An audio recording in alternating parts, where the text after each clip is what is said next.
Welcome back, MTN Giants podcast. The Giants entered tonight as the biggest underdog in any NFL game this year, and they were one stinking yard away from winning the game. And to be honest, not to sound like a homer, probably should have been pass interference. Once again, they got the first pass interference where that was obvious as well, but the play where the game ended, clearly Teron Johnson got a good amount of jersey and arm of Darren Waller, but no call, and the Bills escape with a 14-9 win. So hope you bet the under, because wow. But Buffalo scored 2 touchdowns in the fourth quarter. It took them, 4 quarters to score a point. They actually said on the broadcast, this was the first time the Bills were shut out through 3 quarters since, I think, one of the first few games of the 2018 season.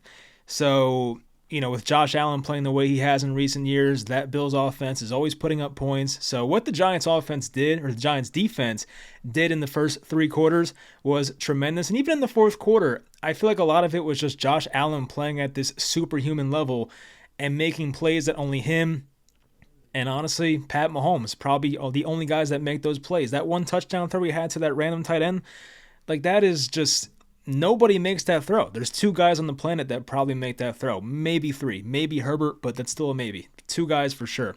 So sometimes you got to tip your cap, and it is what it is. But the Giants put up a great fight. Defense played their best ball the entire year, no doubt about it. The offense in certain areas looked way more competent. Only 3 sacks allowed. One of those sacks was Tyrod having the ball just slip out of his hands, so really it was like 2. But, it looked better. This doesn't feel like the worst team in the NFL anymore. Like, they showed a fight. How much of that is the spark of adding a new quarterback and, playing with Tyrod? I mean, maybe that's part of it. Maybe they had a great game plan. It seemed like Don Martindale had hell of a defensive game plan in this one, and Josh Allen was fooled for a lot of this game, but unfortunately, ends in a loss, and the Giants fall to 1-5 on the year. Bills go to 4-2, so a lot to react to in this one. Hope you guys enjoy. Leave a like, and let's get into it. So we'll start with the offense, as we always do. They got Saquon back tonight, so that was good to see Saquon out there. He didn't look good at all in the first half, and then I think it was the early fourth quarter, maybe third quarter. I forget when this happened, but definitely second half. Saquon ripped off 2 massive runs, 2 runs for 53 yards. And that was most of his day, but he looked a lot more like the old Saquon in the second half. Passing-wise, the offense looked better with Tyrod for the most part. He had 200 yards on 36 attempts, 24-36, no touchdowns, no picks. But we did see at least 3 deep completions. Now, one of those was taken off the board because of the illegal man downfield, which apparently was not a good call anyway, because I forget what they said, but I do think the referees in most cases will allow some leeway, and it seemed like Evan Neal was maybe a yard or 2 downfield or past the line of scrimmage, so, maybe a bit ticky-tacky, whatever you want to say, but still 2 deep shots in the first half, and they were completed to Slayton, I think, both times. There was the deep shot to Slayton in the fourth quarter in a pivotal spot where he almost made a great catch. I think the defender kind of knocked that ball out. Maybe Slayton didn't catch it, whatever, but still. We saw them go deep and be more aggressive offensively, which is way more fun to watch, and that's how you kind of win in this league, is having explosive plays. So we did see some positives out there for sure. Early in this game, there was an injury to Josh Zuda. I think it was a toe injury, and he just did not come back, so that was pretty early on in the game. They actually moved Justin Pugh to left tackle, which the first couple drives where Pugh was at left tackle, it went about as bad as possible. He was so late off the ball, and he was getting beat to the outside every single time. And, I feel like in the second half, Pugh got more kind of settled in, and I don't want to be hard on the guy because he hasn't played this year. He hasn't played football since last year. He literally said in the pregame, Justin Pugh, straight off the couch. So you knew this was his first game in a while. But still, he looked better in the second half. But the offensive line, it looked a bit better. I think some of that, of course, is Tyrod making quick decisions and getting the ball out fast and knowing where the blitz is coming from. There was that play where Saquon was the hot read on the final drive. He just flipped out that pass to Saquon for a couple yards down the left sideline. Things like that. I do have to give Tyrod credit for the offensive line looking a bit better tonight. But, overall, I think the offensive line was probably its best probably since the second half against the Cardinals. Like, they looked good for the most part, but I do think Tyrod being decisive does have a lot to do with that. So the Giants took a 3-0 lead on the Gano 29-yarder. Justin Pugh got beat multiple times by Leonard Floyd and A.J. Epinesa. And, that Bills defensive line was going to be a concern coming into this game. They have a lot of great names there, and eventually they were going to make plays. And the thing that really probably lost them this game, which I have not even brought up yet, as we're probably like 5 minutes into the video, so that's my fault for being bad at this, but right before halftime, the Giants have no timeouts left. They're on the Buffalo, I think, 2-yard line, so they're right there, 14 seconds left. And apparently when Tyrod got to the line, he just made a switch to the run play, and Saquon got stuffed at the 1. And usually with 14 seconds to go, you should have enough time to get like a spike off and get, your field goal unit on the field. But of course, Buffalo being savvy and kind of doing like the Bush League thing that most teams do, they kind of just sat on the ball and had, refs and players physically lift them off the ground. But they did the smart thing. Like a defense is going to do that anytime an offense is in a rush and they have no timeouts left. You're going to see defenses lay on the ground, lay on the ball. That's what Buffalo did. And the Giants ended that drive that got down to Buffalo's 1 with 0 points because time ran out in the first half. So we saw Brian Daboll just kind of rip into Tyrod Taylor on the sideline, and Tyrod, as a 13-year veteran, has to know you can't do that. If this was like Madden or something where everything was like kind of like a video game, you would have had time to run 2 plays there. So I don't blame him. But knowing the situation and guys will fall on the ball to waste extra time, you can't do that in that situation. So terrible job by Tyrod there. That's probably like by far the worst thing he did all night. And that ultimately was the difference in the game, because if the Giants were to get that field goal, it would have been, 12-14. Instead of going for the Waller shot at the end, they could have just kicked the field goal and won the game 15-14. So a lot of that is like revisionist history, and we'll never know what the butterfly effect would have been if that was a field goal to make it 9-0 at the end of the first half, but it still came back to bite them in the ass, so I have to bring that up. The offense really did nothing in the third quarter thanks to a 17-play drive, and I think it took over 10 minutes by Buffalo. So the Giants offense in the third quarter did just about nothing. There was a nice 3rd and 8 completion to Wan'Dale Robinson. He just caught it, turned upfield real quickly, got the first down. And then that was the same, drive where Tyrod had that self-fumble. He picked it up, but they lost like 5 or 6 yards, and that was pretty much the end of that drive. Offense in the fourth quarter, this is when Saquon had the big run. So he opened up with a 20-yard run. Great block by Darren Waller on that play. Then Saquon had the 33-yard run on the very next play. I think Chris Collinsworth said they ran the same exact play twice in a row, and it worked out to perfection. The Giants had the ball on Buffalo's 37-yard line. Then there was that big play. It was a 3rd and inches, and they ran a read option. He fakes it to Saquon or Breda, I forget who it was. Tyrod ran to the right, tried to get the edge on Gregory Rousseau, but Rousseau got there in time. Tyrod was forced to throw the ball away, and it was 4th and inches on Buffalo's 10-yard line. They were down 6-7, and Brian Daboll decides to kick the field goal. Personally, I was not a fan of that. I put that out there on Twitter. I just would have preferred to go for it in that situation, because my thinking is that this Buffalo offense is definitely not going to go scoreless the entire fourth quarter. They're going to have a drive where they at least get a field goal, and we'll find ourselves down once again. So if it were me in that situation, I would have preferred to go for it on 4th and inches. And it was like legitimate inches. It wasn't like this was a 4th and a long yard. Like, it was like just right there. I get Tyrod's not the biggest guy. It's tough to do like that, brotherly shove play where you have all the guys pushing him in the back. But 4th and inches, Tyrod is making, smart decisions all day. I probably would have kept the offense on the field, but it is what it is, and that probably could have lost them the game there as well. So that decision to kick the field goal, the clock management at the end of the first half, those type of things came back to bite them, no doubt about it. On the second to last drive, they had their opportunities to make big plays here. Darren Waller had that nice catch to make it a first down. It was a 3rd and 6 play. Tyrod noticed it was zone, threw it right to Darren Waller, picked up the first. And then the graphic came on the screen that the Giants have had 0 offensive touchdowns in the past 12 quarters because last week it was a Jason Pinnock defensive touchdown. This was the longest stretch of not scoring an offensive touchdown for the Giants since Eli Manning's rookie year, 2004. So, I mean, that's pretty ugly, obviously. On 3rd down on that drive, they took a deep shot to Hyatt. I think there was no chance of that being completed. It was kind of just like, let's chuck it up and hope for pass interference. And Hyatt made the veteran play. He fell to the ground and was kind of asking for a call, didn't get it. Now, on the replay, I saw this from Bobby Skinner, so I want to give him credit, talking Giants. It was a whip route by Wan'Dale Robinson, and it looked like there was a chance to hit Wan'Dale for a first down. It definitely would not have picked up that many yards, but it would have picked up the first down. So maybe Tyrod was a bit too aggressive on that play. He probably could have just hit Hyatt and extended that drive. But on the 4th down play, 4th and 8, they decide to go to Darius Slayton down the left sideline. And this was a pretty well-thrown ball by Tyrod. And the shitty part is, or the sucky part, sorry, excuse my language, the sucky part is that that Slayton got both feet down in bounds. So this catch would have counted. It did hit Slayton near the chest. The defender had his hands in there as well. I'm not going to call it a drop. It's probably just good defense and a tough ball to catch. So kind of just is what it is. So that 4th and 8 goes incomplete.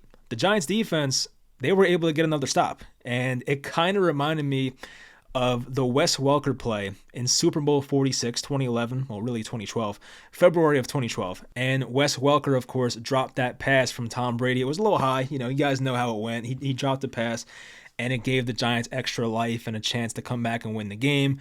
We know Eli hits Manningham, and we know the rest. So it kind of reminded me of that, of like, okay, so the Bills missed a big opportunity. Allen kind of threw it a bit too low for Dawson Knox, and they gave the Giants new life, and they came down the field with 1 yard to go, and they couldn't get it. But on that final drive, they converted a big 4th and 4 to Jalen Hyatt, who made a nice catch with his hands.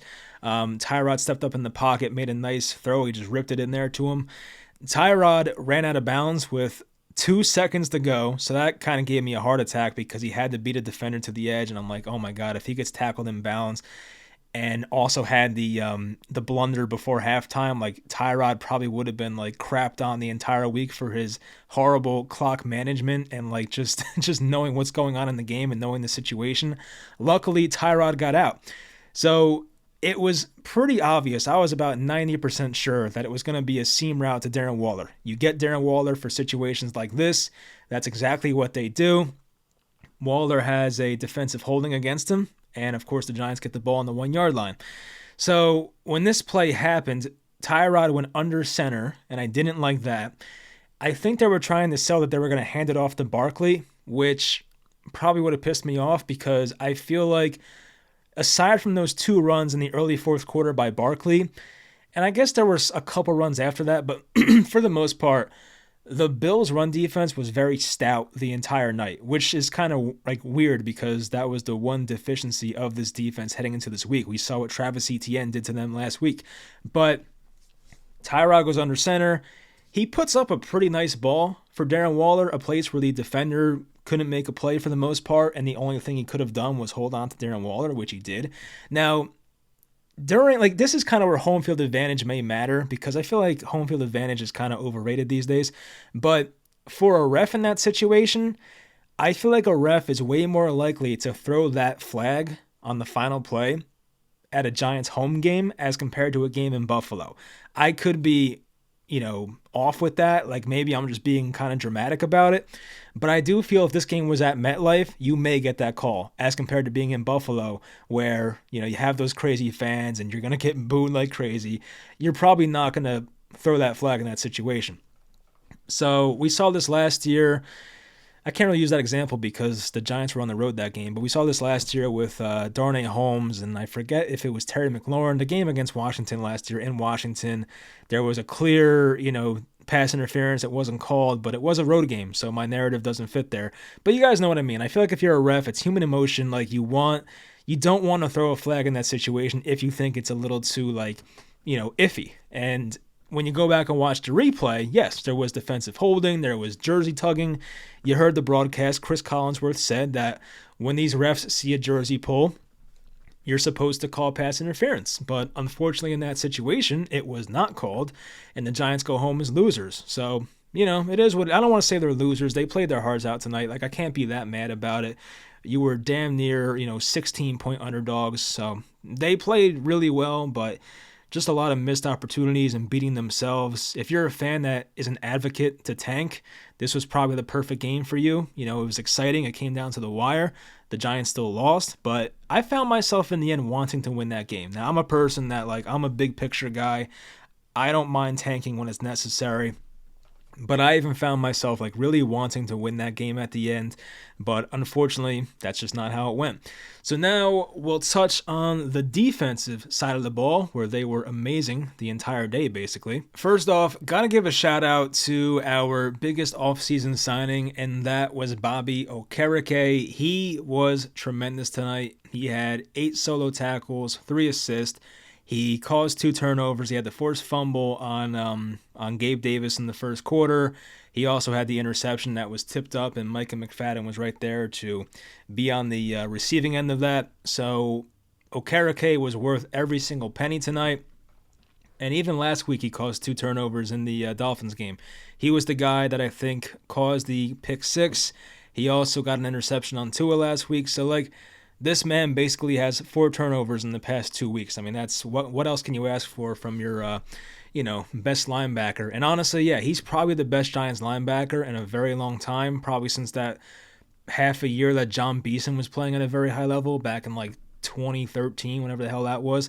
So, yeah, Okereke probably would have been the player of the game if the Giants won, but unfortunately, most of the time a winning team will get that player. It's probably Stephon Diggs. But Okereke was phenomenal tonight. Got to give him a shout out there. I was impressed by Cordell Flott for the most part. I do think he may have been hurt at the end. I'm pretty sure I saw that, so hopefully he's fine. But I feel like in the first half especially, he played really well. He was in coverage on that deep ball to Gabe Davis on the first Bills drive, and they tangled their feet. So I give him credit for sticking, keeping up with him. And there was another play where Cordell Flott made a tackle on Diggs in the open field.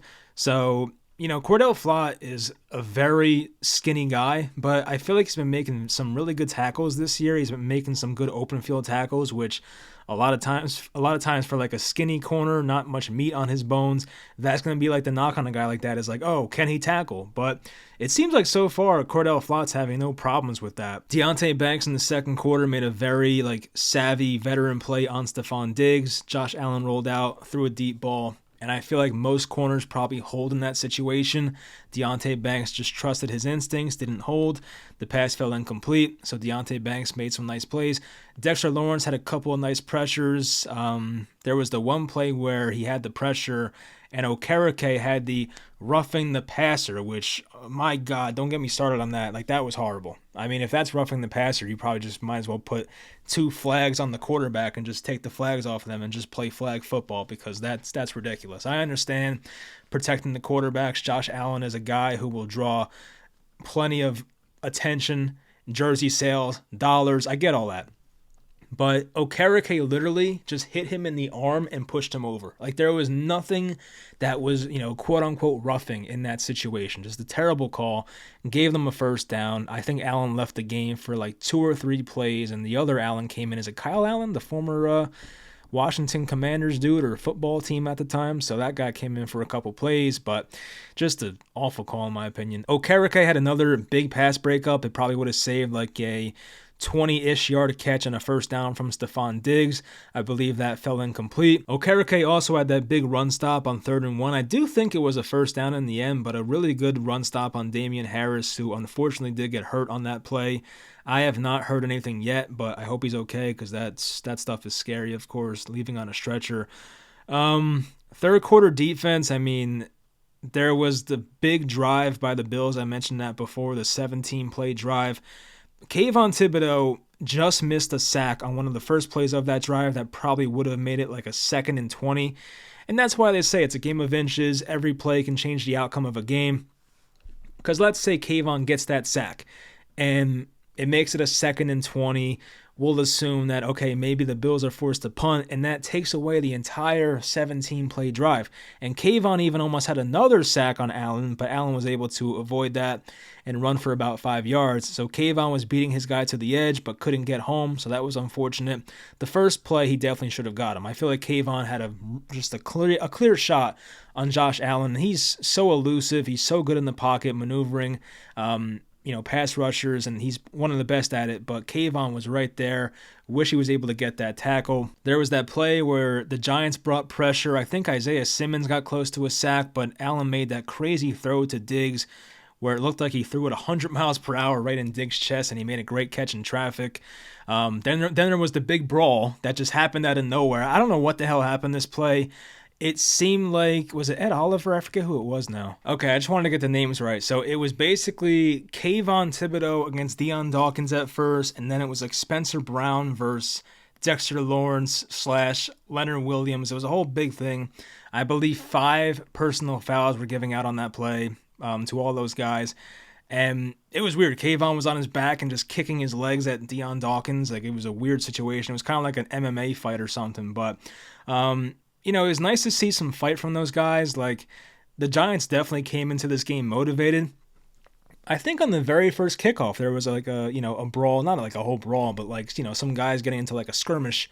So, they showed a fight the entire night. I do like seeing that stuff. And I did tweet that, like, if you're going to get a bunch of personal fouls, you may as well do it when you're, the opponent's 5 yards away from scoring, because like, how far can they really move up the ball? And once there's offsetting penalties anyway, it doesn't matter. So you just got to watch out and make sure you don't get a second one, because then you'll be ejected from the game, but nobody got ejected, so that was good to see. So I did like to see the fight from the Giants in this game, but of course it ends with the Deontay Hardy. I thought it was Deontay Harris. I think he changed his name, but made it a 6-7 Bills lead. Now, the Bills offensive drive in the fourth quarter, where it led to that touchdown by Quentin Morris, who had his first target of the entire season in that on that touchdown catch. So that was pretty cool for him. But on that drive, Josh Allen made so many superhuman level plays. I mean, there was the 3rd and 7 where he's just like dodging a bunch of pass rushers. He runs to the right, picks up a first down. There was defensive holding anyway on the Dory Jackson, so it would not have mattered, but still, like, that's what Josh Allen did there was crazy. Then there was the play where Allen gets away from the Micah McFadden blitz. He hits Diggs over the middle. Allen was rolling to the right, kind of threw back towards the middle, which you're not supposed to do, but a guy like Allen can do that, and they hit Diggs for a first down. There was a 3rd and 2, and this play kind of pissed me off. It kind of reminded me of James Betcher, the old Giants defensive coordinator back from 2018, the guy that came over from the Cardinals. And he would always piss me off because it'd be like a 3rd and 2, and he would play his guys like 10 yards off. And that kind of reminded me of this situation where I get you don't want to get beat deep with Stephon Diggs, but you had Micah McFadden and Adoree Jackson playing zone, and they were like 7-8 yards off, and it was like a 3rd and 2. And obviously all Josh Allen did was just pitch and catch right to Stephon Diggs for an easy curl and a first down. Then there was the Quentin Morris first down, his first target of the year, and Allen made a dangerous throw. Like, I thought for a second it might have been picked off, but somehow, some way, Allen was able to thread the needle. And I remember Chris Collinsworth saying it was kind of like a bank where you put like your money in that machine in that tube and it goes right through. It was kind of like that. Like, Josh Allen just throws this incredible pass that gets through traffic and between 2 Giants defenders. A good catch there by Quentin Morris. And as I mentioned, I think only Patrick Mahomes and maybe Herbert make that throw. So that's kind of the bad part about playing an elite quarterback. The Giants defense did need a 3-and-out on the final Bills drive, and they got it. I mentioned that before, how the first 2 plays were runs to Latavius Murray, and they went for like 1 or 2 yards, and it forced them into a 3rd and medium / 3rd and long, and they had Dawson Knox open. I remember it was a play in the shotgun where Allen kind of faked it, rolled out to his right, and Dawson Knox was there about 12, 15 yards downfield, and it's just for some reason Allen just threw it a bit short, and it hit him in the foot, or hit him towards his feet, and Knox could not come up with it. So the Giants were given an extra shot, and, Right after that drop, actually, by Dawson Knox, there was another missed field goal by, almost said Brandon Bass. My God, I'm thinking of like the 2010 Boston Celtics. Tyler Bass missed a field goal. He missed 2 field goals from 53 yards in that game, so that's kind of weird. Both were wide right, which I'm sure a lot of Bills fans don't want to be reminded of. I mean, I don't even think I was born when that happened yet. But anyway, overall, like just a really strong effort from the Giants defense. Josh Allen only had 169 passing yards, had the interception. Giants run defense was okay-ish. I mean, James Cook picked up some big runs, 14 carries for 71 yards. Latavius Murray, who's 33 and still playing good football, I remember him back with the Oakland Raiders back in like 2014, 2015. So that man's still playing well at 33. He had 12 carries for 45 yards. He ripped off some nice runs in this game. Damian Harris had the 1 carry, unfortunately. Stephon Diggs was basically hyper-targeted the entire game. 10 catches for 100 yards. No touchdown, of course. But, the defense did about all you can ask for. I mean, really, if you told me before the game that the Giants defense was going to hold Josh Allen and the Bills to 14 freaking points, I would have said, you're lying. Because in most cases, when the Giants play a team like this, especially in primetime, because you know how bad the Giants look in primetime, in most cases, I would have said, yeah, the Bills are probably scoring like 31, 35 tonight on us, but they somehow held them to 14 and 0 points through the first 3 quarters.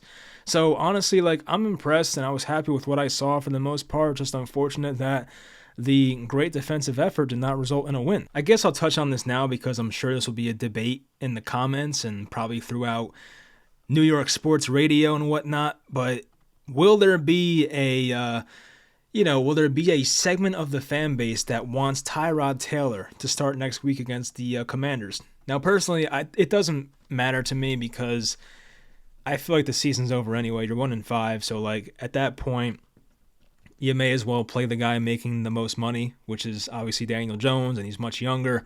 But I will say I enjoyed watching Tyrod play. Like, I genuinely enjoyed watching Tyrod take deep shots and avoid sacks that Daniel Jones would normally take. It just felt like the offense was more competent, and I trusted Tyrod more than I would a guy like Daniel Jones because, we've seen Jones in primetime. It's not fun. Like, it's some of the worst football you'll ever watch. And the Bills obviously had some defensive injuries in this game, but I mean, look at the Giants and the offensive line they had out there tonight. It was horrible. Like, Justin Pugh was your left tackle. He was on the couch like 2 weeks ago. So, I think given the situation, I think Tyrod played all right. And I feel like the Giants weren't even being that aggressive. I feel like their game plan for the most part was to keep it conservative and don't turn the ball over. So this was Tyrod without even letting him, not letting him loose.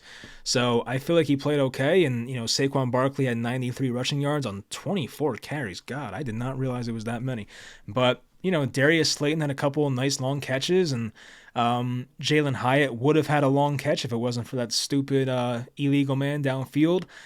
So, maybe you guys will agree, maybe you won't, but I think the offense was more enjoyable to watch tonight, personally. Tyrod was able to call some audibles, and of course, the one before halftime was not the right one, but, for the most part, he was doing the right thing. He knew when it was zone, when it was man, and where to take the shots, and, I just feel like he was just looked way more experienced, and he looked like a guy who had been in this offense for years. It was technically his first Giants start ever. He's been called upon in like mop-up duties and garbage time in the past, but this was his first start as the Giants quarterback. So we'll see how Jones's neck heals and if he's back against Washington next week. I don't know what I want personally because, as I said, I enjoyed watching Tyrod Taylor, but I also think the optics of paying a quarterback as much as Daniel Jones and like just choosing to bench him is also ridiculous.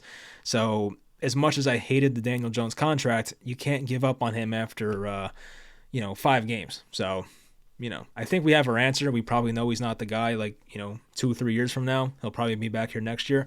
But still, you don't pay a guy that much just to bench him. So we'll see what they decide to do. It was nice to see, though, because you always hear from, the Daniel Jones fans, the Daniel Jones truthers, that, no quarterback can throw the ball deep in this offense. No quarterback can succeed in this offense. Listen, I saw Tyrod get away from sacks tonight, read defenses, take a few deep shots. It was there, all right? Obviously, they put up 9 points. It wasn't some, elite offensive outing. But the Giants realistically probably should have scored, at least 15. Basically, you're on the 1 yard line twice.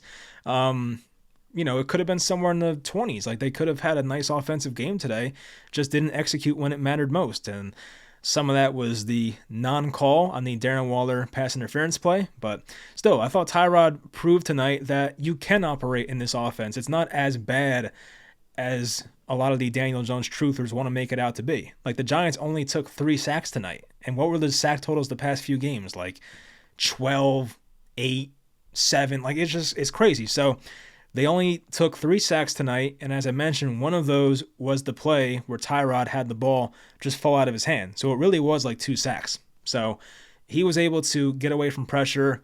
The offense looked a bit more fluent, and as I said though, you just can't bench Jones. You just can't do it. You paid him the contract. I feel like when he's healthy, he's going to play, but we'll see what happens when he gets back out there. They're showing that play again, the final play. I still don't know how it wasn't called. Once again, I think it has a lot to do with being in Buffalo and all that, but still, I feel like that's just a clear pass interference that was missed, so that sucks to see. It also sucks because, in a way, they beat themselves. Like, you can blame the refs all you want, but I mentioned there was the 4th and inches play on the Buffalo 10 where, they could have went for it and got a touchdown instead of a field goal. That could have won you the game right there. Obviously, the blunder before halftime when Tyrod switched to the run play and they, went to halftime getting 0 points there. I'm going to play a clip of Chris Collinsworth breaking down that final play. Hope you guys can hear it, but let's try and do it. Let's see. A subtle thing that is very difficult, but there's no question in my mind that impacted his ability to try to make that catch. Correct. And that's perfectly reasonable, Chris. In your opinion, that does significantly hinder a receiver. I think it does as well as we look at it over. He can't get that hand up. So it does become a foul for defensive pass interference at that point. The official, obviously in real time, didn't believe it significantly hindered him and didn't make the call. Yeah, I don't buy that. I mean, maybe the ref didn't have the best angle. I'm going to try and look at that, like where the ref was placed, because a lot of that matters as well. Let's see. He was right under the goalpost. I mean, that's a perfect angle. I mean, like, you couldn't have asked for a better angle. He must have seen it. I don't know. I think he just decided not to throw it, but whatever. I mean, it just sucks. Like, this would have pissed me off way more if the Giants were, like, competitive and fighting for a playoff spot. But based on how bad this team has looked this year, it's like, Dable said he thought it was a good play call by Mike Kafka on that final play. Tyrod said he thought he would have had time to spike the ball, which is kind of what I was saying before, and he regrets doing that, of course. But yeah, as I said, like if this was like freaking Madden or something, like you probably have enough time. But in a situation where defenders lay on the ball, it's not going to happen. So yeah, crappy end, but one of the more exciting Giants games in a while. Even like the Arizona game was exciting, but it was the Cardinals, like whatever. Like when you're this close to beating a Super Bowl contender on the road with like so many guys out, I mean it's great to see. So it's unfortunate they didn't get it done, but as I said, if you're a proponent of tanking this year, then you probably got your wish. And as I said, this game taught us that you can take deep shots in this offense. You can move the ball. So I don't want to hear excuses when number 8 comes back. I want to see that same aggressiveness. And, Tyrod, as I said, wasn't perfect tonight. He had a very costly mistake before halftime. He did miss a couple throws, not any big throws, but like a couple throws where he probably should have hit his guy. But, there are plays to be made out there, obviously. So we'll see if DJ can do that when he comes back. If he comes back, I think he'll be back. I don't know if it's next week or whenever, but I don't think this is like serious. Like obviously a neck injury sucks, and that is something to not take lightly. But, the Giants are not the most transparent when it comes to injuries, but they keep saying it's not a big deal. So I'm expecting Jones to be out there, whether it's next week, the week after. Like, I do think eventually Jones will play, and hopefully the aggressiveness can stick with this offense. So anyway, that'll do it. Hope you all enjoyed. Tomorrow we'll be reacting to week number 6 in the NFL. Some exciting games today, man. Like the Niners almost lost. They did lose, right? Yeah, they lost. Damn. Yeah, the Niners lost to PJ Walker. Jeez. The Jets beat the Eagles. So some exciting stuff that happened out there. I had some bad beats with spreads too. What happened with one of these spreads that pissed me off very much? Oh, Mac Jones took a safety. That lost me the New England spread +3.